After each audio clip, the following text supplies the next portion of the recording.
Não é novidade para ninguém que acidentes de trabalho envolvendo energia elétrica são extremamente perigosos, representando a maior parte de causa de óbitos, sejam por queimaduras ou por paradas cardiopulmonares. Nesse vídeo, que faz parte de uma série de vídeos que estamos fazendo sobre manutenção e segurança, a gente vai ver os riscos envolvidos nesse tipo de operação, quais são os procedimentos básicos de segurança, tudo isso com base na NR10. O choque elétrico é definido como a passagem de corrente elétrica pelo corpo humano. Ou seja, o corpo é utilizado como condutor para que a energia elétrica passe de um ponto ao outro. Isso pode estar lesionando e causando graves consequências ao corpo humano, né? Então eu posso estar falando desde questões de queimaduras, desde leve até mais graves, até uma questão de paradas cardiorrespiratórias. Além disso, também posso estar falando de, caso eu esteja comentando de uma intervenção em altura, eu posso estar causando ali alguma desestabilização, alguma coisa que pode vir causar uma queda e levar a um acidente devido a uma queda em trabalho em altura. Então a gente vai estar falando de dois fatores que vão determinar a gravidade do choque elétrico. Basicamente eu vou estar falando de qual ponto até que ponto do corpo que a corrente vai estar sendo utilizando como trajetória. Então primeiramente a energia elétrica aqui vai estar passando de um pé para o outro, e aqui é um caso de menos grave porque a corrente elétrica não está passando por nenhum órgão vital. Então existem casos em que a corrente elétrica passa de membros inferiores para membros superiores. Nesses casos eles já são mais graves porque há o risco da corrente elétrica estar passando pelo pulmão, pelo coração e podendo estar causando uma parada cardiopulmonar. Também tem o caso em que a corrente passa de uma mão para outra, o que faz com que a corrente passe perto do coração, podendo causar o risco de um acidente grave também. Então esses exemplos em que a corrente passa realmente pelo corpo humano vai depender e vai afetar quão grave é o acidente. Porém, é muito importante também saber a intensidade da corrente que vai estar passando, que vai determinar o quão grave vai ser esse acidente. Então, basicamente, o nível, a intensidade da corrente em amperes, em miliamperes, vai estar definindo realmente quão grave, se vai ser uma queimadura, se vai causar realmente uma parada cardiopulmonar ou não. Então, basicamente, tudo que a gente vai estar falando aqui vai ser atrelado a esses dois fatores, os pontos e a intensidade da corrente. Olhando aqui para essa tabela, a gente consegue ver os níveis de intensidade da corrente elétrica que já estão atrelados a quais são as lesões e quais são os acidentes que ela pode estar causando. Então, basicamente aqui, com níveis baixos ainda de corrente elétrica, a gente já pode estar falando sim de uma parada cardiopulmonar. Então, basicamente, aquilo que eu estava falando antes dos pontos são muito importantes para que a gente entenda que até uma corrente de baixa intensidade já pode estar oferecendo riscos sim à vida do profissional. Como que vai estar ocorrendo o choque elétrico? Então, basicamente, eu tenho uma exposição ao meu profissional, alguma coisa que está energizada. Posso estar falando desde maquinários, ferramentas ou alguma instalação elétrica que tem alguma falha nesses equipamentos nesse sentido. Então, vamos olhar alguns exemplos mais comuns que podem estar oferecendo esse risco do choque elétrico. Então, basicamente, eu posso estar falando primeiramente de superfícies energizadas. Então, se eu tenho alguma carcaça de um motor, de um equipamento, de um maquinário, que pode ter ali alguma fuga de corrente, que o material, o equipamento não foi bem aterrado, eu posso estar oferecendo esse risco. Eu posso estar falando também de luminárias que estão energizadas e pode estar oferecendo risco se não for bem desenergizada. Eu posso estar falando também de painéis e caixas de controle que precisam também desse aterramento e precisam ser bem mitigadas. Eu posso estar falando também de fios e cabos que estão com isolamento deficiente.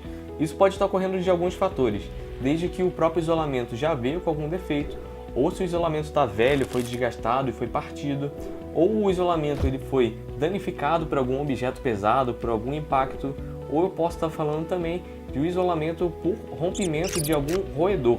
Isso ocorre bastante e já gerou problemas para mim também. E por último, eu posso estar falando de isolamento por superaquecimento. Então, devido a algum motivo, houve o superaquecimento, que pode estar mudando a propriedade aí do isolamento e pode estar deteriorando ele. E eu posso estar falando de casos também de intervenções nas linhas, né? Então, se eu tenho alguma construção ali embaixo das linhas, eu posso ter algum risco ali de proximidade com a estrutura, eu posso estar passando muito próximo das linhas energizadas, seja por causa de telhados ou sacadas.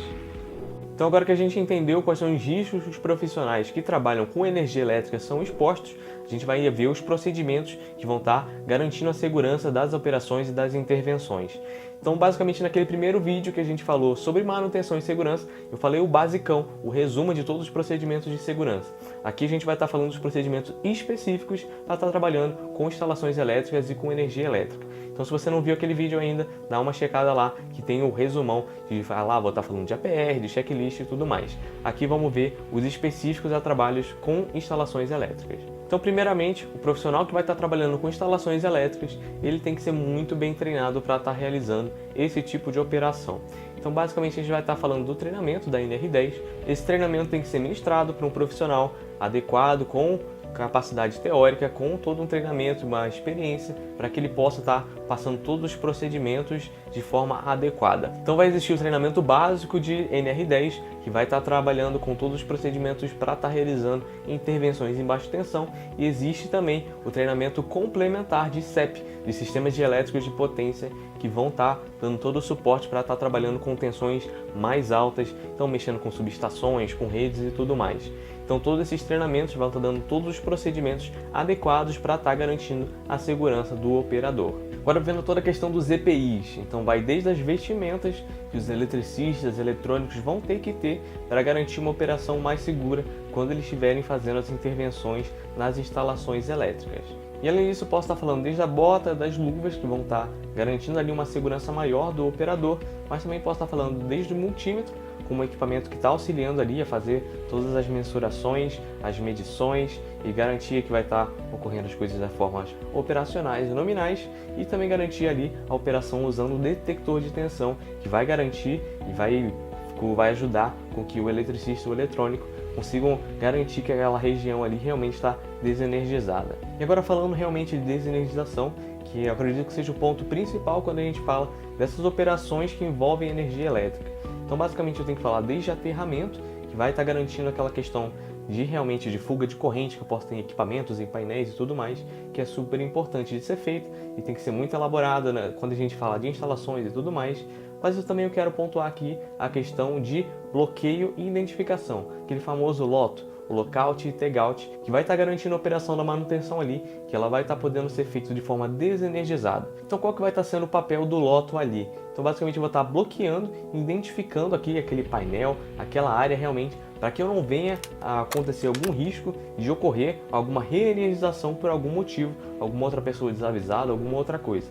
Então ali eu vou estar realmente bloqueando com cadeado mesmo e identificando aquele painel, aquela instalação, garantindo que ela realmente vai estar desenergizada durante toda a operação da manutenção. E por último eu vou estar falando também de toda a questão de procedimentos e de prontuários que vão estar ajudando o profissional a realmente conhecer a instalação elétrica que ele vai estar atuando. Então você tem todos os prontuários que são exigidos por norma para garantir que ele entenda realmente quais que são as tensões, as correntes ali que ele vai estar atuando. Então tudo isso faz parte daqueles procedimentos preliminares antes de realmente estar fazendo a intervenção. Então de forma que ele possa realmente conhecer tudo aquilo e ter muito mais tranquilidade na hora de operar e fazer todas as operações com instalações elétricas. Então a intenção desse vídeo é passar de forma simples e com fácil entendimento os principais procedimentos de operações envolvidas na NR10. Então isso aqui faz parte de uma série de vídeos que estamos fazendo sobre manutenção e segurança. Então se você ainda não viu os outros vídeos, a gente vai cobrir muito mais temas baseados tanto em NR35, NR12 e sobre manutenção e segurança em geral. Então se inscreve no canal para não perder os próximos vídeos e dá uma procurada aí porque a gente já lançou outros vídeos sobre esse tema. Obrigado pela atenção e até mais!